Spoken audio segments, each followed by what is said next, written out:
आज हम एक बहुत सुंदर होलिस्टिक विषय लेकर के आपके सामने उपस्थित हो रहे हैं। आज का विषय है हम और प्रकृति माँ।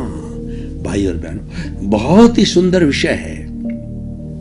अगर हम और प्रकृति माँ को समझ लेते हैं तो पूरा जीवन धन्य हो जाता है। हमारा नहीं, इस पूरे ब्रह्मांड में जीने वाले समस्त प्राणियों का ही नहीं, ये जितने हमारे पेड़ है, पौधे है, जंतु है, पशु है, पक्षी है, ये जितने भी हमारे जीवित प्राणी जीवन जी रहे हैं, सबका धन्य हो सकता है। क्योंकि ये आज का जो विषय है, ये शांतिपूर्ण सह अस्तित्व को पैदा करने वाला विषय है। ये सबको जीने की कला बताने वाला विषय है। बहुत ही सुंदर विषय है। तो हम दो शब्द हमारे सामने, हम और दूसरा है प्रकृति माँ। तो दोनों की हम परिभाषा करेंगे और किस तरीके से प्रकृति माँ हमारा पालन पोषण करती है। जैसे माँ बच्चे का पालन पोषण करती है और उसके पैरों पर खड़ा होने तक उसका पूरा भरण पोषण करती है, एक एक मिनट का ध्यान रखती है, वह हमारी प्रकृति माँ है।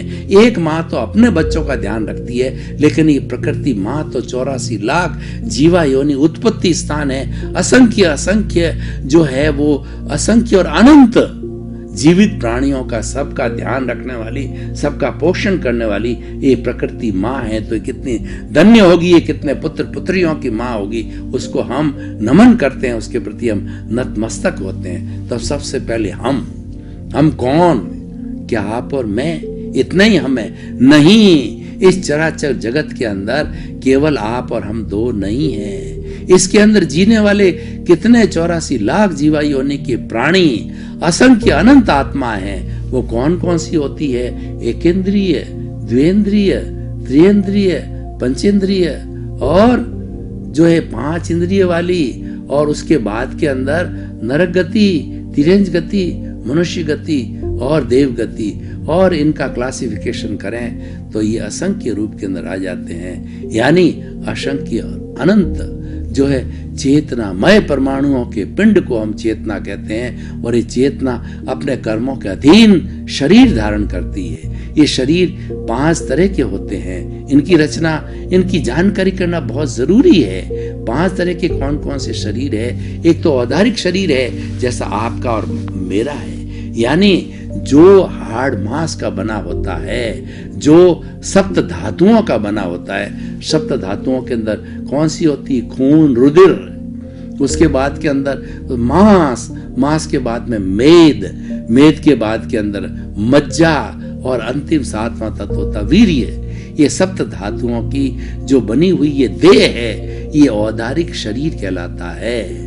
और दूसरा वैक्रिय शरीर होता है। वो वैक्रिय शरीर नरक गति वालों के होता है और वो देवताओं के होता है। वो कपूर के जैसा होता है कि जब कभी भी नारकी के अंदर जीव कैसे जन्मता है, आपने सुराही देखी होगी, तो सुराही का जो मुंह होता है छोटा होता है, उसका पेट बहुत बड़ा होता है। वो छोटे मुंह के अंदर भाले लगे हुए होते हैं।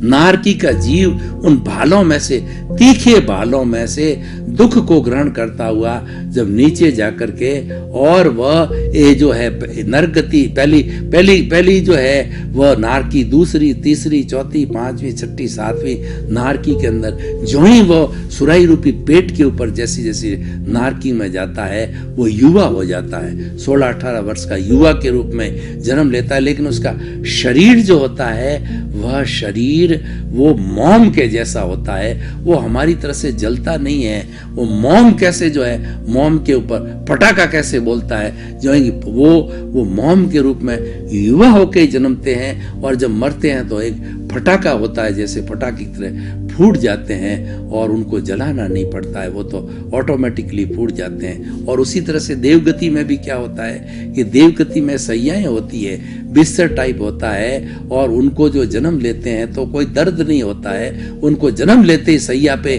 जो टच किया आत्मा ने, जो पहला देवलोक, पहले हमारे 12 तरह के देवलोक होते हैं, फिर 9 वैमानिक होते हैं और 5 बेग्रत होते हैं। 26 देवलोकों में अपने अपने अपने कर्मों के अधीन, अपने आयुष्य के अधीन कहीं भी हो तो देव गति वाला तुरंत सैया को स्पर्श करता है और वो 18-20 साल का युवा हो जाता है। उनका शरीर भी मोम का होता है और वो एक एक नाटक देखते हैं, 1,000 वर्ष का नाटक देखते हैं। वो अलग अलग शुद्धिकरण वाले देवलोक होते हैं। अच्छा पुण्य, उनके पुण्य बहुत होते हैं, पुण्य को कमाने के लिए देव गति में जाते हैं। और नरक गति वालों के पाप बहुत होते हैं, उनको पाप को भुगतने के लिए लास्ट 7वीं नारकी में जाते हैं, जहाँ पर एकदम जो है वो जो अंधेरा छाया रहता है और टेम्परेचर माइनस जो है वो 50-55 डिग्री तक होता है। उसी तरह से छठी नारकी के अंदर इतनी गर्मी होती है कि टेम्परेचर मोर देन 100 डिग्री आदमी बॉयल होता रहता है और सूर्य का इतना ताप होता है, जलता रहता है व्यक्ति।